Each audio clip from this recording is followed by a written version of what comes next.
Yeah, I'm good. All right, we ready to go? Yep, we're ready. All right. Good evening, podcast world, and all those out there on live listening to us. Time for another episode of Things My Mother Never Told Me. All right. We've been away for a minute, but you know how we do. We take breaks every now and again. Got another special guest for you this evening, Mr. Luther Bradley. Tanya's going to read your bio, and then we're going to jump off into this conversation, Luther. Wonderful. All right, Facebook. Thank you so much for tuning in with us tonight. And like you said, we have Mr. Luther Bradley.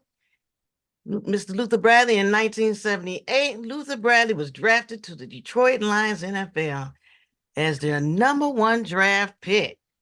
During the 4 seasons he played as defensive back for the Lions, he was named to the all-rookie team and tied for team leadership and interceptions. All right.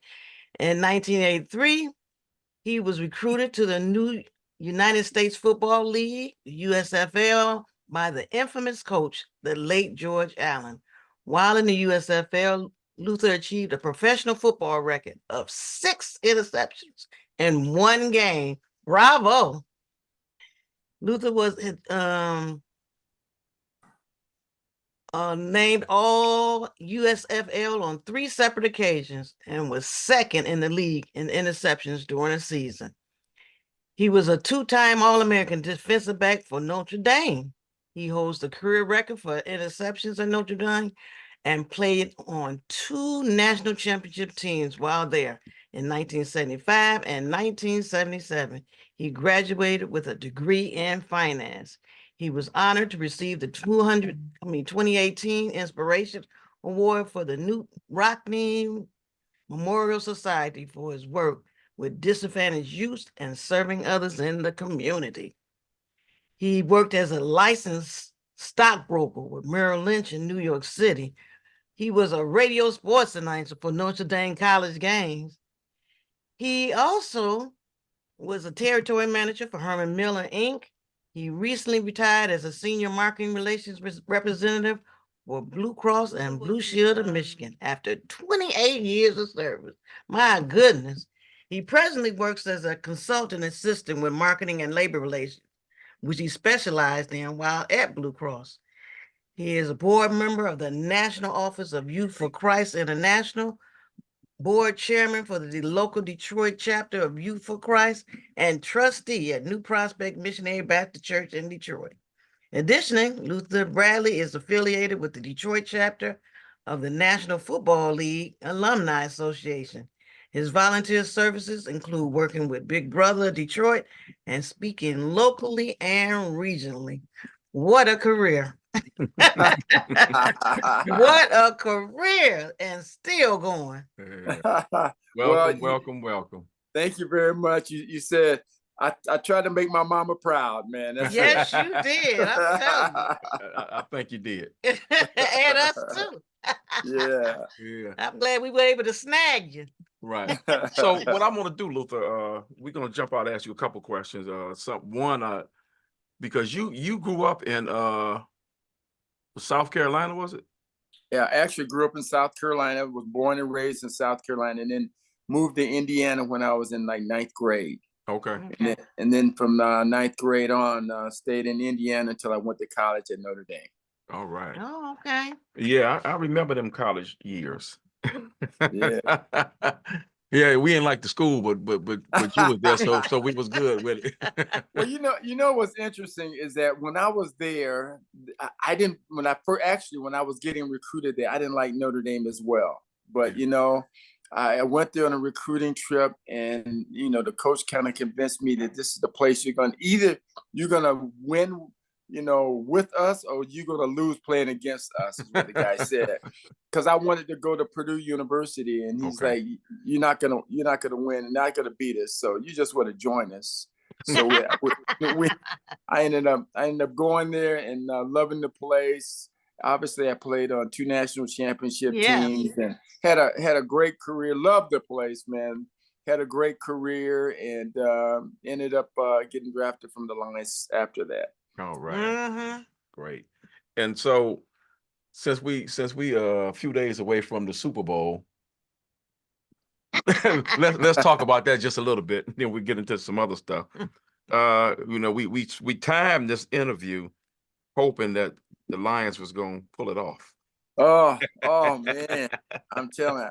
Before this, we were just talking about how painful it was, and it was extremely painful. Right. But you know what I got to say? They had a great season. Yes. And had nothing to be ashamed of in the end. Nothing to be Correct. ashamed of at all. And if you look at the progression from when my nephew got there, who was general manager, Brad Holmes, to now, in 3 years, they went from being the seller of the league until being right now, they're like in the top 4 teams in professional football. Oh, yes. Yeah. The Lions was must-see TV at the Absolutely. this year. Yeah, Absolutely. So we can be proud of that. I mean, it didn't work out, but hopefully there's next year. Absolutely. Well, somebody's got to lose. Yeah. There's only one winner. Yeah. So even with the Super Bowl coming up, and which I think Kansas City have a better chance of winning, I think that somebody's going to lose that game. And we'll just have to see who makes the least amount of mistakes. That's right. That's right. That's what it boils down to. Yeah. So I know it made me a football fan. Oh yeah. Yeah, right. And I never really watched it, but now it made me watch it, make me more play. Now I'm watching other teams. Yeah, I was right. watching other teams too. So I was like, oh, Right. So let's talk briefly about your career. Okay. You played 4 years for the Lions. You was the first pick. What was that experience like? Well, let me start off with saying what it was like in college first. Okay. College was really when you first start to realize that you have an opportunity maybe to play on the next level. And for me, it was kind of eye-opening because when you get to college, everybody is really good. And particularly when you play against really good talent, everybody can play. Everybody can catch. Everybody can run. And so it ends up being more of a mental process you have to go through to get prepared every week. And I think that's what Notre Dame did for me, is that it got me prepared to get prepared every week to play against quality competition. Yeah. Southern Cal was our biggest competition, and they always had better athletes or just as good as athletes as us. But you had to come to play, and you had to bring your A game. Right. So once you start getting to the point where every week you got to have your A game, then you're like, okay, I think I'm good enough to play at the next level. And so when we won the national championship my senior year, I had to go to New York for the Heisman Trophy dinner. All right. And what they did is this was for the first time they had the top player from each position to come to that Heisman Trophy dinner. And I know it was exciting, to be honest with you. And so there was 3 guys from Notre Dame. There was Ross Browner, who played defensive end, and Ken McAfee played tight end, and then myself was at the event. Well, Ross Browner got the best defensive end in college football. Ken McAfee the best tight end, and then I did not win the best defensive back. Wow. So I was depressed about that. Sure. But you know what? The Lions coaching staff said, "Hey man, don't be, because you are probably the best defensive back that's coming out. So don't be depressed about that." So I ended up getting drafted in the first round, which was pretty exciting. Sure it was. I know, because you don't know where you're gonna go. But I tell you the interesting story about that. The night before that event, I prayed to God. You know what?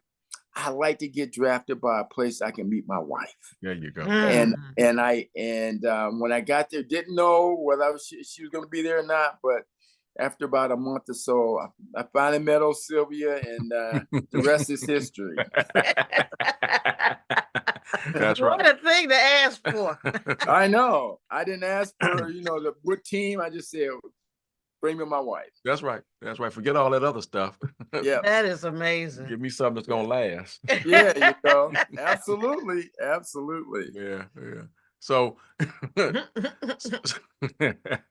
so how was the whole process like? Because I know back then they didn't do the draft day like they do now, did they? No, they don't do the draft, because right now they have everybody come into one city, and then you maybe 30, 40 guys. You don't know who's going to draft you. But back then when I was there, they would just call you on the phone, and they just wanted the phone number. All the teams would have a number that they could reach you at. And at that point, I was working right out of college. I was working for Merrill Lynch, and I gave them my office number, and so in New York. And so I was I was sitting at my desk, and I had all these cameras around me, which everybody was freaking out because they'd never seen that much. Right. And so when the Lions finally called, and they were like, "Who is it?" And so I, was excited about that. Sure. But you know what? It was still exciting because I knew that this was going to be another journey that I had to go through, and that was going to be good for me in the long run. Right. Yeah, and I can imagine because some of us, our careers ended a little earlier than that. Yeah, right. They like you to make it to the next level. It's definitely exciting. And to get out of there in one piece. That's right. Yeah. That's exactly right, man. Because I'm telling you, it's difficult. And I have a lot of friends who just got drafted and they never made it to where they were playing in games and never started a game. I had one guy. Check this out. One of my best friends at Notre Dame. He played. He was a captain, Willie Fry. He got drafted in the second round to the Steelers. The first day of practice, he gets injured, dislocates his shoulder. He's out for the whole season. All right. But they go to the Super Bowl. He wins a ring. Okay. And then the next year, he dislocates his other shoulder. Wow. He's out for the entire season. They win another championship. He wins another ring. And then the third year, I think they went to the playoffs. And then after that, he decided he had to quit playing because he was just getting injured. So he never played in the games. Wow. Yeah. Wow. Yeah, that's great. Wow. It's funny. Yeah. A friend of mine from work, her son played football. I think he played at Harvard or Yale, one of those schools, Ivy League schools. But he wound up going to work for the Philadelphia Eagles. Oh, okay. The year that they won the Super Bowl. Oh, wow. Wow. Yeah, so he got him a ring. Hey man, them rings is hard to come by. I know. Yeah. I know. And the way they make them nowadays, woo. Oh yeah. Yeah, Absolutely. yeah. Right. So was it, because I know at Notre Dame you had to have a strong work ethic, especially to be a starter and then accomplish the things that you accomplished. Top defensive back ever. You still a career leader in Interceptions. Yep. I'm Interceptions. still a career leader in interceptions. And you're correct in terms of playing sports and then trying to do your academic part. Right. And the great thing about it at Notre Dame is they required you to go to class. They wanted you to graduate. They're not playing. They're not there to just say, you're a student here. They wanted you to graduate. And if you did not, they'd be mad. They make you go to summer school. They made you go to summer school. Right. So I tried to get away from that. So I only went to summer school one time. But I knew that I was getting a quality education. Right. Correct. And so, because I knew in the long run, it was going to help me out once my football career would be over. Yeah. And it has done that. It has done that. So. Oh. Yeah, that's good because you never know. And no, you never know when you're going to get injured or you get hurt or coach don't like you or whatever it might be.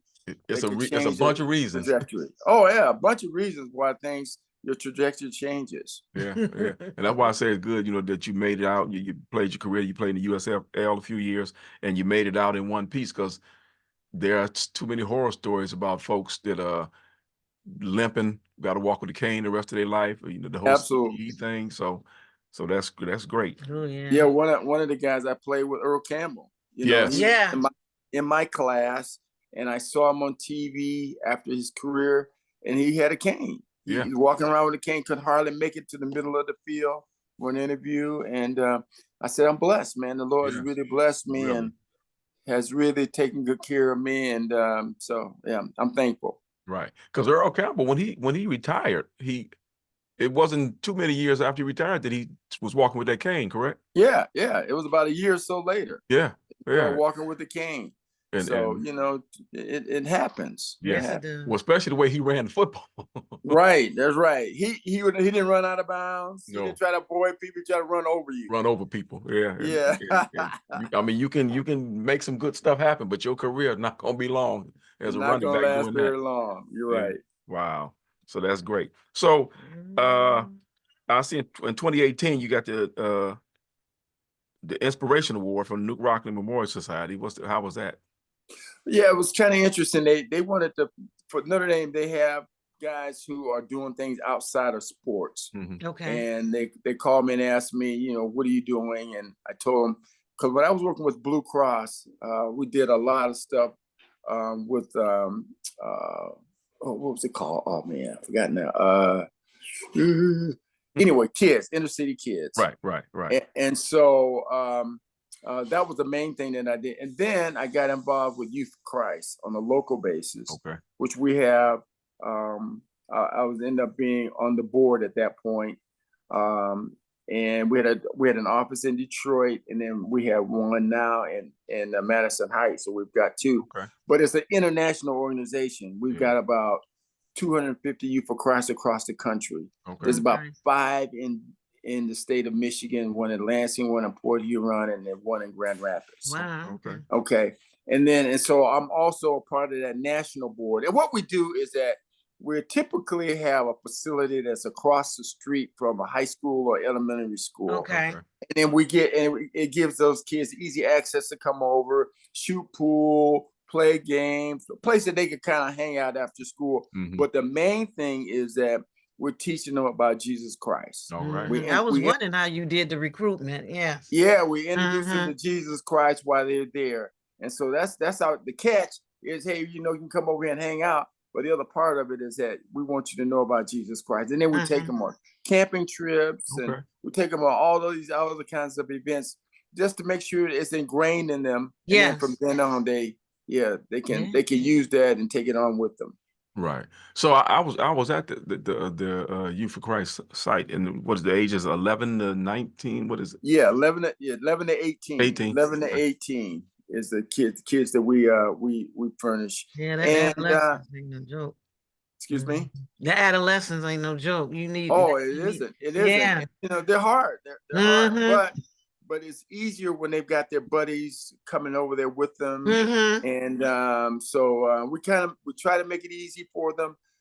We don't turn anybody away, but we try to make sure that they know that we're here to introduce them to the gospel. All right. Christ. Great. And how long you been doing that? Oh, I've probably been doing that for about 15 years now. Okay. Wonderful. Yeah. So I'm on the local board in Detroit. I'm chairperson, and then I'm on the national board as well. All right. And so that work was part of the yes. So that work provided the impetus for them to say, you know, we think that you're qualified to be one of the inspirations of our university. And so it was a touching moment because I got a chance to talk about it. And it makes you feel good that they look at you other than just being a football player. Yeah. Yes. And I know now that, you know, part of what my journey is all about is to be able to just come back and say, hey, I'm a believer. I'm a servant of Jesus Christ. There you go. All right. I like that. Wow, another aspect of Luther. That's right. That's right. That's amazing. And with you being so quiet, and now I'm knowing that you are out there speaking and doing. Oh, and so recently, I just got to tell you, so you said I was just speaking. So one of the other things that I do that's not on there is there's an organization called Worst Warriors. Okay. And it was an organization started off by this old Tiger football player. And what they would do is they would go up north with snowmobiles, and they would go from bar to bar and raise money for Special Olympics. Oh, wow. Yeah. And so they go from, it was last week, they go for a week from Monday to Saturday. And we hit about 50 bars, like 40 bars over the week. We raised this year. We raised over $375,000 to give to Special Olympics. Fantastic. And so last Wednesday night they had the opening session for it, and I was the keynote speaker. All right. So it was kind of a cool. It was kind of a cool thing. Yes. Yeah, it was kind of a cool thing. So they're working you. Yeah. Well, I'm being used by Jesus Christ. That's it. That's right. That's amazing. I'm telling you, that's wonderful. It was the Winter Olympic Games, and so they had snowshoeing, they had downhill skiing, they had hockey, they had all of that stuff for these Special Olympians. Cool. So it was cool. So and it's amazing they can do all those things. Oh You know yeah, what I'm it saying? is. They can. Ain't And it's nothing just- challenging them. Right. You know what? All they need is an opportunity. that's right. Yes. That's They right. just need an opportunity and somebody to care and somebody to Yep. spend See the an time, opportunity. Yes. give an opportunity to try different things. And so That's that's what we do. So yeah. Exactly. So I do Treat them that. like real people. I've been doing that for the last 5 years as well. Okay. So, So you said it's a snowmobile association? it's called Worst Warriors. Mhm. And it was a guy named Wirtz who played with the Tigers years ago. Oh, was he shortstop or third baseman? Yeah, I think he was a shortstop or third base. Yeah. Anyway, He probably played both positions. Yeah, he Yeah, started Wirtz. it. Yeah, He Dick started. Wirtz. He passed away, Right. and then they had what's the pitcher name who's a talk to the ball? Fidrick. Fidrick.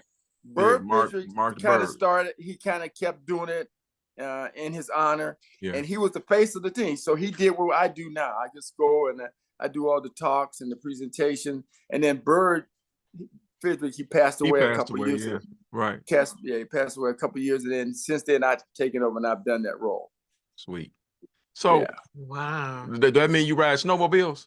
No, I you know what? I rode it the first 3 years. Check this out. I rode a snowmobile the first year. In fact, I had to go up north with a friend of mine because I'd never been on a snowmobile. Right. I had to go up north and we rode for 3 hours one day. And I said, man, this is kind of cool. He said, well, this is one day. He said, you're going to have to do this for 5 days. We're going to go 500 miles. Wow. 500 miles on a snowmobile. So at the end of that, I was like, Oh my word. God, that was good and cold. But it worked out. And so the next year, we only had to do 300 miles because they didn't have much snow. Mm-hmm. And then, of course, the year later, we had COVID, so we couldn't do it. This year, this past week, there was absolutely no snow up north. So we didn't have any snow. So we just went from bar to bar and raised the money. Well, that's good. You raised that kind of money. Dang, you know. ain't kidding. It's a lot of money. Yeah. That's a lot of money. That is a Hey, lot. hey, Luther, Stephen Dye, say what's up. Oh, tell Steven, one of my guys, man. Yeah, you can tell him he watching. Yeah, Johnny Scott, Rodney White, Mickey, they all out there watching. All right, good. Man, I drew a little audience tonight. I'm happy. Right. So let me I don't want to stick to one. I see. Okay, you worked at the Mutual Broadcasting as a radio sports announcer for Notre Dame college games. Yeah, I did. I did for 1 year. Mm-hmm. It was after the year after I retired from playing football. Okay. They were looking for analysts, and so I told them I'd do it, and it was kind of cool. That was an interesting kind of job. A lot of traveling though, because I'd have to travel out of town every week. Okay. Didn't particularly care for that part of it. Right. But I like the fact that you can get out there and talk and share and talk about a sport that you love. Right, Yeah. right. Yeah, and share your knowledge. Share my knowledge. Wow. Yeah, that traveling. I'm like you on that tip. Especially all them games. That's a lot of games that they play. Every week. Yeah. Yeah. That's a lot of games. I'd have to either go to South Bend for a game or I have to go wherever it is that they were going, whether it was Right. Missouri or wherever, New Orleans, New York. And Notre Dame was still independent then, right? Right. We're still independent, and but we play all over the country. Yeah. And that's one of the things that they cherish is the fact that we play all over. We don't mind we don't care who you play. We just want to play all over the country because our university is a national university. Right. We don't have like most of the kids are not from Indiana. Most of our kids are from all over. They're all over everywhere. Right. Right. So we get probably all the top Catholic kids from across the country at Notre Dame. Right. And had your own sports TV contract. Absolutely. I know. You know what? People tease me about that. But you know what? They're just, I hate to say this, but they're a little bit on the greedy side because they don't want to share. Right. Even now, okay, so we're in the ACC now. Yeah. All right. But we're in the ACC in all sports except football. Except football. Except football. And football, we're independent because we can just go anywhere we want. Right. And if we play in a bowl game, we get all the money. Yeah. We don't You ain't gotta share it. You ain't got to share. Got your own A little TV bit. deal. Yeah, the whole TV deal. You got it. You got it. So we're greedy, and I admit it. So what can I say? That's right. That's right. So let me ask you a quick question while we still on back on college football. What do you think about these Big Ten SEC sucking up all the schools? Oh, you know what? I'm a little disappointed by that. You know what? It's in fact, the Pac-10 they really got robbed because Stanford, Cal, they're going to the ACC, and Washington, Oregon is going to the Big Ten, and I mean, and that the whole conference is going to be wiped out. They're not going to have any schools out there. So I'm a little bit disappointed. So it's going to end up being like, it's probably going to end up being like 3 or 4 conferences total. It's going to be the ACC, Big Ten, SEC, and maybe the Big 8. And that's going to be it. Yeah. Everybody else is just going to have to fend for themselves, you know. Right. So but at the rate that and I'm gonna tell you the other issue too, is that NIL money, when people trying to get money, right? And kids, man, they're only 18, 19-year-olds, and they're paying these kids. They're paying these kids, so they got to end up finding a way to monitor that. Right. Well, the universities don't get hurt, and they don't have to pay through the nose to get a kid to come to play college football or basketball or whatever that sport might be. Yeah. Well, yeah, and I know, dude, real quick, the girl Caitlin Clark at Iowa. Yeah. Yes. They said she's making this year, was it 3 times what she could possibly make in the WNBA? Oh yeah, I believe that. I saw her on the national TV advertisement. I'm like, you never see a college kid doing that. She was national. It was a national kind of thing, man. I was like, wow. Yeah, she was on there with some of the pros. Yeah, she was. She was. But, that's what they got going on now. Yeah. Well, when we said the kids should get paid, we didn't mean like that. Right. Well, can I give you an example about that? So I had feelings about that. Okay. My best friend from college lived in Los Angeles. And when he was at Notre Dame for holidays, he couldn't afford to go home. Right. Because he didn't have no money. So he'd come to my house, because I lived in Indiana. My parents tend to take care of him for Thanksgiving, some parts of Christmas Day. And then he would finally get a chance to go home. So they need to have a way to pay some of their expenses. We couldn't even buy pizza hardly. Yeah. Yeah. But now, this kind of went overboard. And so, they got to figure out a way to monitor it. That's right. Well, we always do extremes. Yeah, right. We do it one way, then we turn around and say you can give it to them, so those boosters say, "Oh, okay, we got a lot." Yeah, crazy. So, let me ask you this question now, since we gonna shift a little bit. I told you right before we came on the air about the question things my mother never told me. And was there something that you can think about, you recall that your mother didn't tell you about, or something that you encountered that she didn't prepare you for as you walked your journey? I would say that being married is an adjustment that you have to make, and that you have to sacrifice. Yes. And I wasn't really, I know every once in a while she would, say this is tough, but you don't really know until you have to get in it and you're involved in it. So there's a lot of give and take. And, it's like the Lord say, you guys just got to love them regardless of what they are. Whatever fallacy they got, you got to still love them. And that's hard. You got to learn how to do that. Right. So I would say that would be the main thing. Yeah. Okay. Yeah, that's a good one. Because what people, I guess some people don't realize is that it doesn't matter. You with somebody and you they this and they that, so I don't want to be with them anymore. Well, the next person gonna have some problem too. Absolutely, they're gonna have some fallacy something or going something. on. Yeah, right, something that you don't like. Right. And the crazy part is, if we stop and look in the mirror, we might be the one with. That's right. That's exactly right. Yeah, you're right. Yeah, well, we so quick to say, "Oh, I don't like what they do. I don't like the way you breathe." I know the Holy Spirit to say the same thing. I ain't like what you said. And then, like you said, especially young people, because when we had the marriage couples ministry. It was this young couple. She had got sick, right after they got married? They hadn't been married a month. Yeah. She got Wow. got real sick. definitely- Yes. Wow. Yeah. So, we didn't to the point where, like you said, he had stopped coming to church. I don't know what he had to do it, but it was just like those type of situations are really a struggle. Yeah. It tests your commitment to that Yes. relationship. You know? Immediately. Yeah. Yeah. And So he- anyway, you know, but that's how you learn. You learn, and Mhm. then you say, okay, all right, I understand, and so I'm gonna be better. Yeah. I'm gonna be a better partner for them. That's right. Mhm. That's right. Yeah, because Oh, yeah. if we deal with whatever we think is bothering us differently, we find out it's really not even a problem. Right. Right. Yeah. Yeah. And You then just gotta- and I then said, they may change, and if it is a problem, they may change how they're doing it, right. just Right. based on our different response. Right. So you just got to keep an open mind, and I tell you what, I think you have to have the Lord in your heart all You the do. time.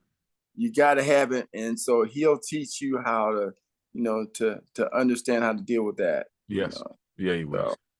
So, Oh, so here's the question, because I read a article they did, a story they did on you a few years back.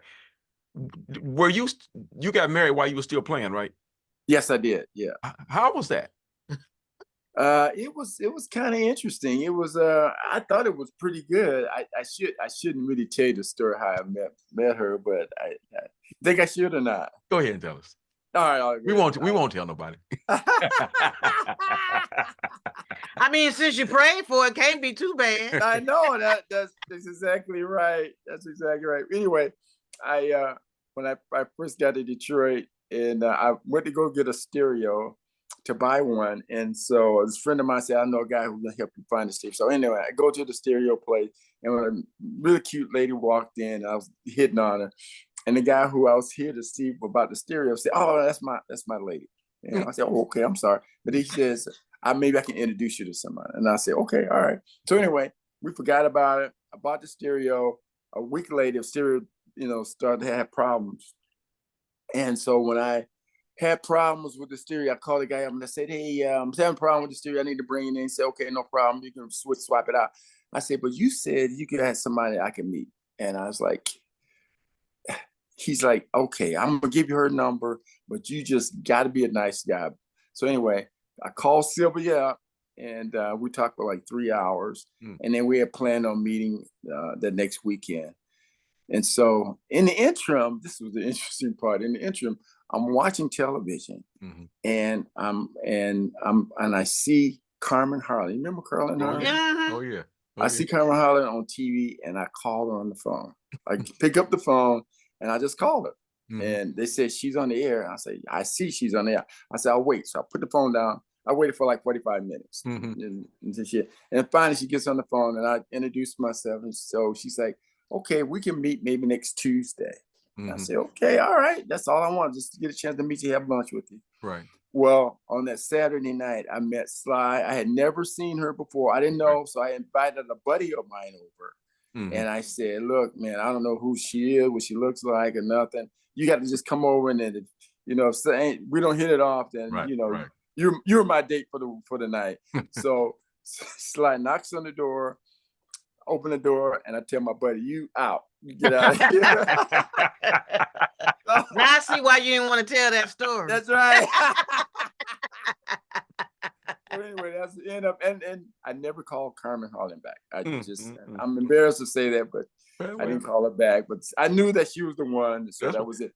So to answer your question, it was good for me because it made me more committed to what I was doing as a career, and it also grounded me, so I didn't have to go out, and be hanging around in the bars and all that other stuff. I was grounded. Yeah. And so it kind of settled me down, and that was the best thing ever happened to me. Yeah, I tell you. Right. Yeah.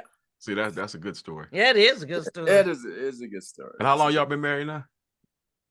40. I think we been married 43 years. 43 years. Ooh, 43 years. Yeah. Very good. And she's a sweetheart of a person too. Yeah, She really is. I love her voice too. Yeah, She's a good person, man, and Mhm. she keeps me going, keeps me right, and she's doing some acting now. Oh, Yeah. okay. She's doing some acting now, and she's been in a couple plays, and Okay. and been in some movies, Okay. but they, small movies, but they're, Yeah. they're Right. good Right. movies. Yeah, Right. yeah, Hey, that's a start. That's our Got, it's the start. got to start. dip your toe Yeah, in there first. yeah, Because there's no age limit on that acting, really. that's right. You That's know, right. I'm looking at Betty White. She was almost 100 and was I still know. ain't no age limit. I'm telling. They keep Right. the Debbie Allens all of them. They keep them all working. You got it So it's right. really You no, got it. Well, all right then. That's great. that's So, amazing. uh, you affiliated with the Detroit chapter of the NFL Alumni Association. How's that? Yeah. Yeah. And anybody who plays in the league for at least 1 year Mhm. can join the NFL Players Association.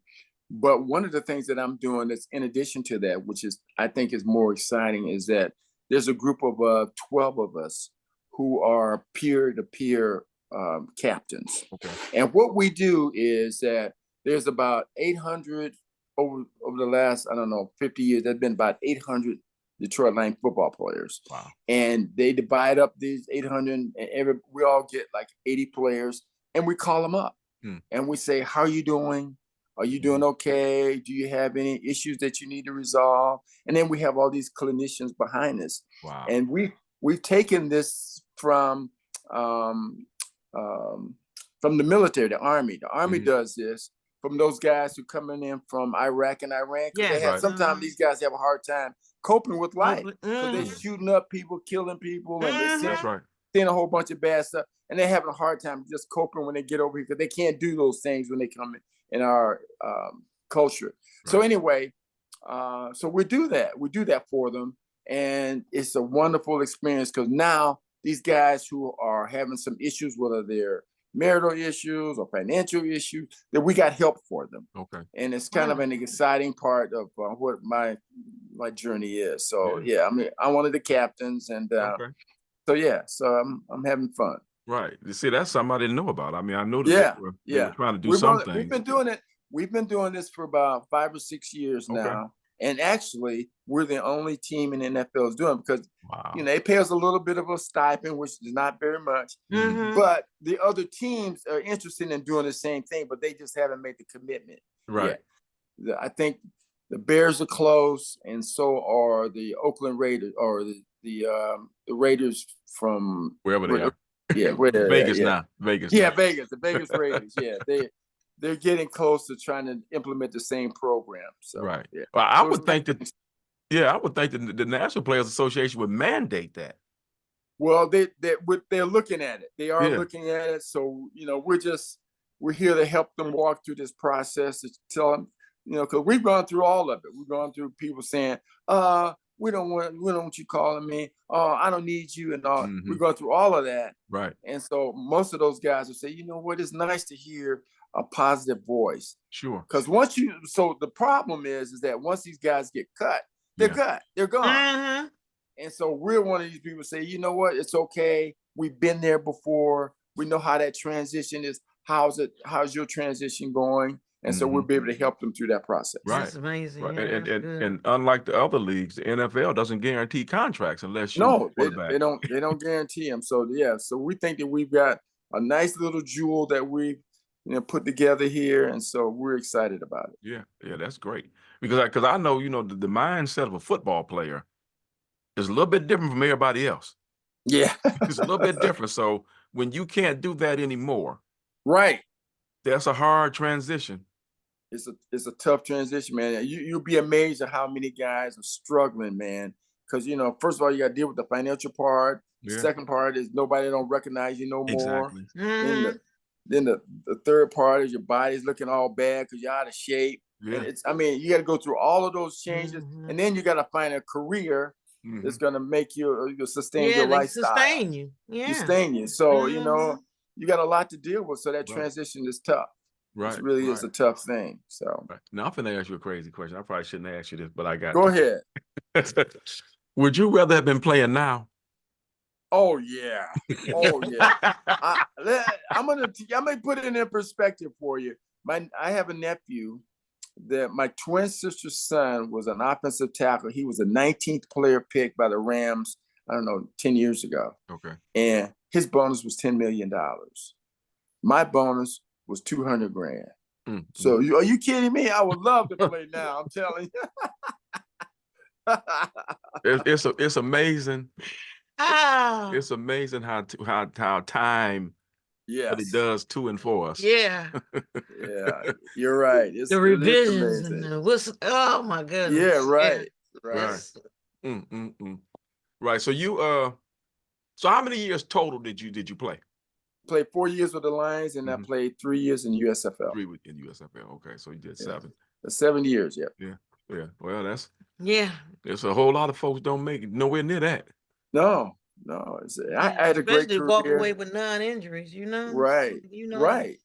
And you know stuff what? And she hit it on the head. The other one, the CTE. People Yeah. don't realize that a lot of guys are going through that issue now. I had a brother-in-law who had some CTE issue. We didn't know it. Yeah. And just to talk, I hope I'm not vacillating, but I want to talk about moms since you guys issues about mothers.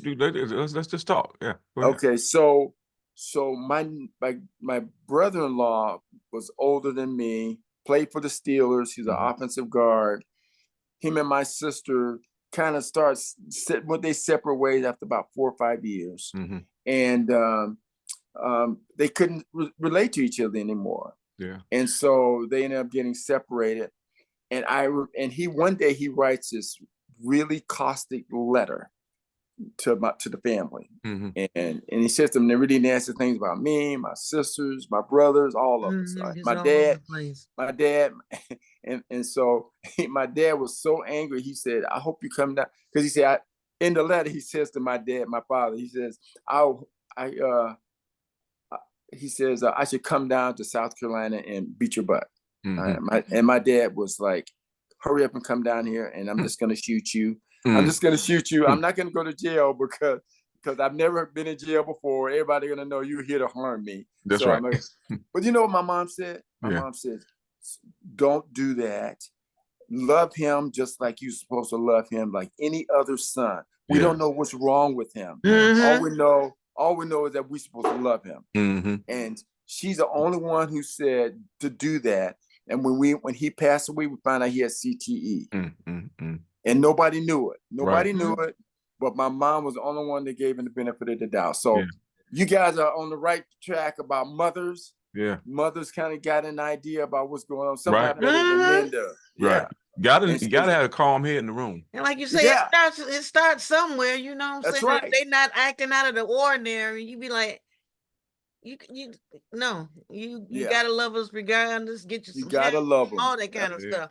And like you said, said, when you see it through the Lord's lens, the way the Lord wants you to see it, then you're able to calm down and see the opportunity and see what's going on. Yeah. So that's what she did. She looked at him like the Lord would look at you. Yeah. She looked at him like man would look at you. Right. So you know, it's so funny. It was on the news today. Dr. Rose Moulton. She's a Channel 4 user. Her as a resident psychologist, and they were asking her about the Crumbly thing, and she said, you know, well, most parents know when there's something wrong with the kids. Yeah. Because they start acting out and doing things they wouldn't normally do. And so what you need to do when that happens is you need to try to talk to them and try to find out what's going on. If something's out of the ordinary, you need to be trying to, you know, get involved. And I think that with this whole CTE thing, because the more you hear about these athletes, these football players that are, you know, the ones that have killed themselves, just doing all kind of whatever.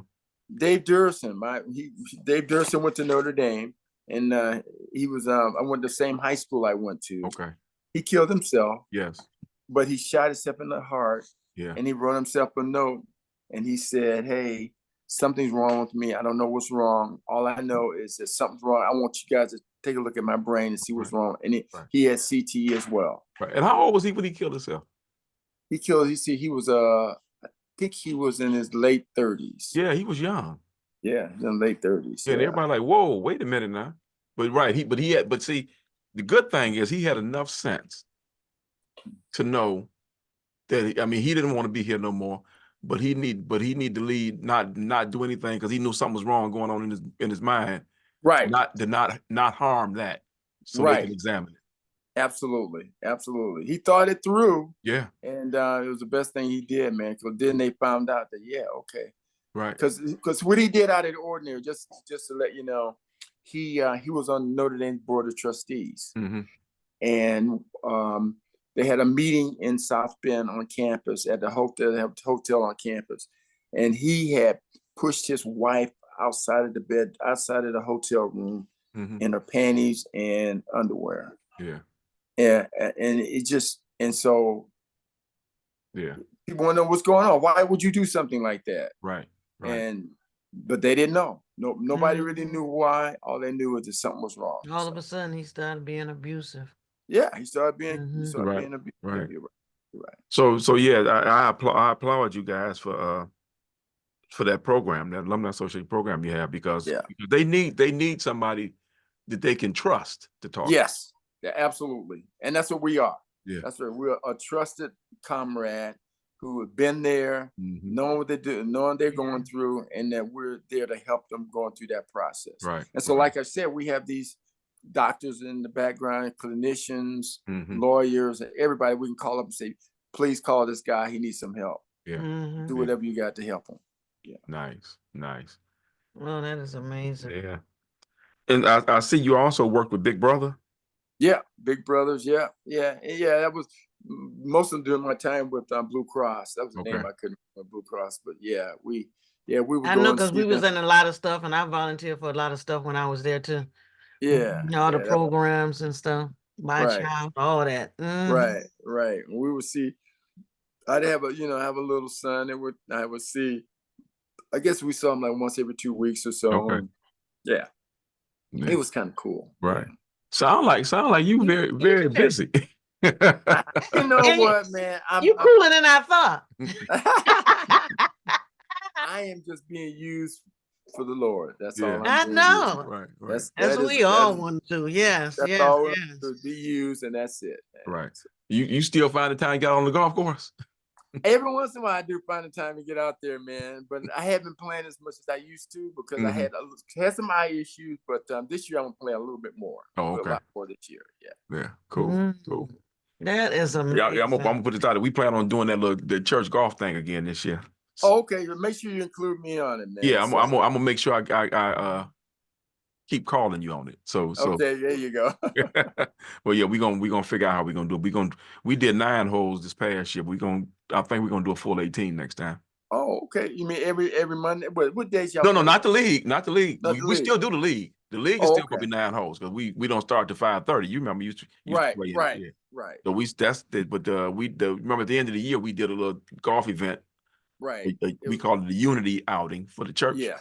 So we plan on doing that again this year as well. Okay. All right. But let me see. So you was at Blue Cross for 28 years.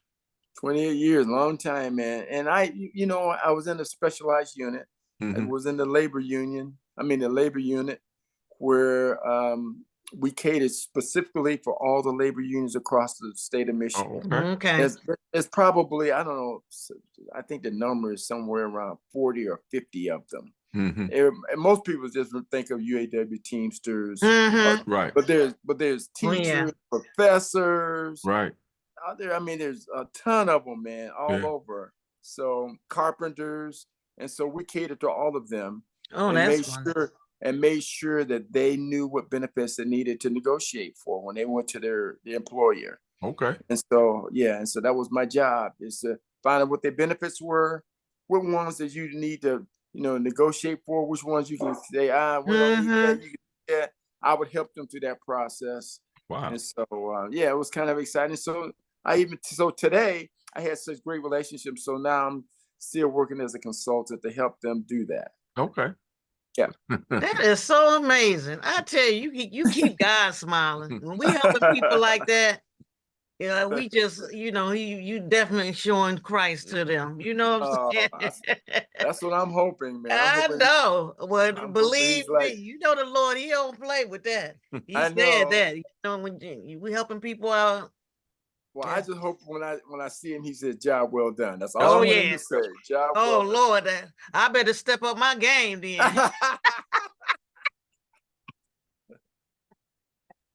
So I'm trying. so what's next for you? I got these grandkids, and so I'm just kind of hanging around. I thought I was going to end up moving into a warmer country, part of the country, but I think I'm gonna end up being around here. We got the 3 grandkids, and so we're just gonna kind of make sure that they are off into the right direction. So Yeah. we'll be around here. I'm gonna stay with all my different ministries, and just keep doing what I'm doing. Yeah. All right. Do it until you can't do it no more. That's right. That's Just right. do Till I can't do it no more. Yeah, I was going to ask you what do you do to relax, but Well, you know what I do? I do a lot of biking. I'm kind of a fitness nut, okay, if you right, will. right. I bike, 15, 20 miles on weekends and when the Mhm. weather is nice. And then I have a little trainer in the basement that I use. So I just try to stay fit. I don't Yeah. want to be walking around with no cane. So I'm just trying to stay fit. That's I all. hear you. I know that's right. Because you're right. Sometimes it's kind of tough and stiff getting out that. It is. It really is. But I am in awe of you working with these children like that. And that is just amazing. Yeah. I tell you, leading people to Christ like that is it's amazing. It is. And when Well, we starting that young. Right. I am just a big kid, so it comes easy for me. I wouldn't have never thought it because you look so stern and Oh so no. professional. My wife called me the class clown, so I was a class clown in college. So Yeah, now I know I see all of it coming out. yeah, right. Oh. I should tell you one more class clown story. Since you guys let me talk, I'll tell you one more class clown story. Yeah. So I think I'm a junior or senior. I'm a senior in college, and I'm in a finance class. The professor asked me. He said, "Mr. Bradley, get up." I said, "All right." So I stand up. There's like, I don't know, 50 people in this class, and he asked me a question. So as I was getting ready to respond to the question, I'm not even sure I knew the answer to the question. But anyway, I'm getting ready to respond to the question, and when I'm getting ready to respond, this plane flies over the building and you can't hear. And so I just start moving my lips. I'm not kidding. I just started and when the plane finally crosses, I close my mouth and I sit down. And the class went nuts. They started laughing. And so the professor said, "Everybody get out of here. Get out of here." Because he know you ain't said a word. I ain't said a word. Didn't say a word. Oh, it was hilarious. And so one of the buddies that was in the class, he said, "I want you to know that was a classic. I'm gonna I know always that remember was a that." Kodak. What's the name? Put it on Yeah, it's a video. Kodak memory. Right. That need to be in a movie somewhere. Yeah, right. Now that was. Oh, let me ask. Speaking of finance, when you worked at Merrill Lynch, are you good at moving these stocks now? I am really good at now. I am right now, man. So one of my best friends that play ball with me is my stockbroker. He and I came in together, but he continued doing that. And so, yeah, we still do that now. And I talk to him like every other day, man. So I'm still trading in some stocks and just dabbling, keeping my, portfolio together. Yeah. That's it. Yeah. Oh my goodness. Yeah, that's what I need. I can't trust too many people. You know That's right. You can't. You really can't it's trust so them. hard. It is. So yeah. These days for sure you can't trust them. And I'm up and saying, dang, I need to do something though. I keep adding to it a little bit, but I that's need good. to move and do something with it. You just keep adding. Just keep adding to it. It'll all work out. Yeah. Oh, okay. Like I said, I just trust the Lord for provision. So you know what I'm saying? I just gonna do what I can do. Right. Absolutely. Right. So we're gonna let you go, but is there some words, a nugget of wisdom that you would like to share with the listeners? I think, yeah, I remember this pastor telling me. I'm an avid reader, by the way. Okay, Mhm. that's a good I'm an thing. avid reader. I read a number of books. I read both Obama's book and his wife's Oh, book and yeah. Kamala Harris's book. And Wow. so anyway, this pastor that was in California, and he was a pastor and he was also a professor. And he says something that really sticks with me now. And he says, "It is not what you do for a living. Mhm. It is the person that you become. Okay. That's what you're gonna take to heaven." Mhm. And that's what I'm gonna take to heaven, man. I'm the person that I become, Yeah. helping Mhm. these kids out, Yeah. loving people no matter what, No matter what, no yeah. matter what. That's what I'm Mhm. taking the kid. Yeah. Not what I do, not that I was a football player or stockbroker, but the person I want to become. Right. That's what I take to Yeah. heaven. And it's not too late. It's not too late for anybody. Yeah. Mhm. Yeah. That's good. I like that. I like that. Anything you want to add? Nah, like I said, I know the new Luther Bradley. That's I just thought you was quiet. Well, you keep on doing that work for the Lord, because Yes. one thing for sure, the kids need it, them football players need it, and heck, you need it too. Absolutely. Yeah. Absolutely. Yeah, it I'm gonna keeps us keep. going. Yeah. Yeah, It's like your wife said, I'm gonna keep doing it till I can't do it no you more. can't do Mhm. that. That's No what I'm more. saying. It's a good feeling too. Right. You know Yeah, what I'm it saying? When is. you help somebody and you Right. see the fruits of your labor. Yeah. Right. Right. That's what I found. Every time you help somebody, it does a little bit more for you, Yeah, especially for when your you treat spirit. them Yeah. kindly. You know what I'm saying? It just goes a long way.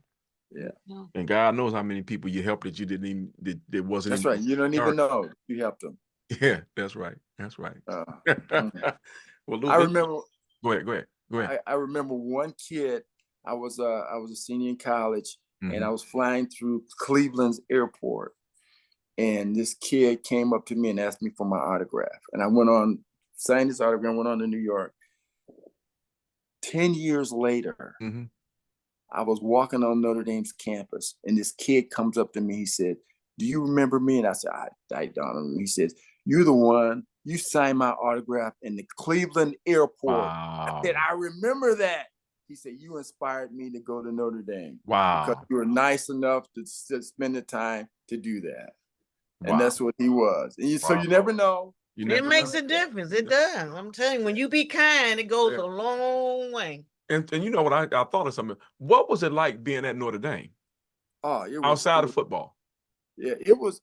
I thought the academics were hard Mhm. because you had to work hard, and if you didn't think that you were gonna get the grade, they demanded you got tutors. You Mm. had to get help. It was hard. It was Yeah. hard, and of course, and I was a football player, so I spent 50% of my time on the football field, and then I had to go back and had to spend Mm. another 50% of my time in the classroom. Yeah. So it was difficult, but it was life changing, and Okay. it was the best thing that happened because it taught me how to uh, to deviate my time. So I knew what I could do for Discipline academic and yourself, I had to yeah. do for football. Yeah, Right. Wow. That's why you ain't had time to look for a wife. You had to pray that's for. right. That's right. You got it. You knew where your help would come from. That's right. I knew it. I knew it. Well, all righty then. So you, Uh, well, I guess you did. I was gonna say, because back then you had to play the full 4 years. Did you play as a freshman? I did. Yeah. I did. I played as a freshman. When I got on camp, I was very fortunate. The Lord blessed me, man. Yeah. And me and a guy named Ross Brown, and we were the two starters on defense as freshmen and played 4 years, and we both two-time All-Americans. Right. that is amazing. That's what I'm saying. Yeah. What a story. Yeah. See, you never know a person's story. I tell That's you. right. That's what I like about these podcasts, Yeah. you know, Yeah. because most of them out here doing extra stuff over and Right. above, you know, what, Right. you know, you Well, really stretched. I just want you to know I really appreciate you guys. Let me get on and tell my story. So thank you very Yeah. much. Well, No, we appreciate you. I'll say this when we joined the church. I remember the first time, because I didn't see you, but they had called your name. Uh-huh. I'm like, Luther Bradley here. Wait a minute. Yeah, now. Wait a he sure minute. did. He sure did. He was the one told me. When I saw you, I say, The Lions. Yeah, he sure did. so you know, I don't know about the young folks, but we know who you are, Mhm. and we know you were very good at what you did. Yeah, because he appreciate sure it. told me that was the first thing he said. He used to play for the Lions. I said, what? So thank you guys for giving me a chance to do this tonight. I appreciate it. We thank you for agreeing to come on here, Yeah, because you could be doing anything. now Absolutely. everybody else is gonna be looking at it too. Right. All right, Luther. So we're gonna let you go. But Okay. We thank you. Tell that wife we said, hey, we said good night. Yeah, and we thank her for letting you come on and here spend some time with us. And hug them All right. grandkids. Okay. We'll see you guys. All right, take All right, take care. care, Luther. Love right, it. It was bye. so good. Oh man.